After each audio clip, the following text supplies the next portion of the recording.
Hello বন্ধুরা, good morning. কেমন আছো? আশা করি সবাই ভালো আছে। দেখো সকাল সকাল তো পার্সেল চলে এসেছে। কি চলে এসেছে তারই আনবক্সিং করছি।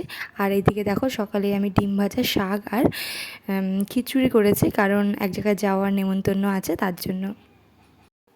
দেখো যেখানে যাওয়ার কথা ছিল সেখানে তো আর যেতে পারলাম না, কিন্তু বড়মশাই টিফিন নিয়ে এসেছিলো আমার জন্য। আর এদিকে আমি দুপুরবেলা রান্না করেছি ভোলা মাছ, লোটে মাছ আর শাক, তা দিয়ে খেয়ে নিলাম। আর এই মাঝখানে না আমি টক দইটা আর ফল খেয়েছিলাম।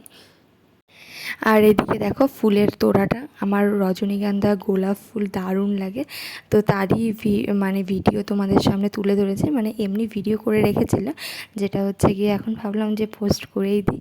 তো যাই হোক, আর এদিকে দেখো কিছুটা ফল আবার খেয়ে নিলাম, আর তারপর একটু রেস্ট নিয়েছিলাম। এবার সেখান থেকে উঠে ঘরটা গুছিয়ে দেখো, এই হচ্ছে আমার ছোট্ট ঘর, আর আমি যতটা সম্ভব চেষ্টা করি গুছিয়ে রাখার। আর রাত্রেবেলা ওই ডিম ভাজা, আলু সেদ্ধ, তারপর ডাল, ভেন্ডি ভাজা এ দিয়েই খেয়ে ভিডিওটাকে এখানেই এন্ড করলাম। কেমন লাগলো অবশ্যই জানিও। Thank you.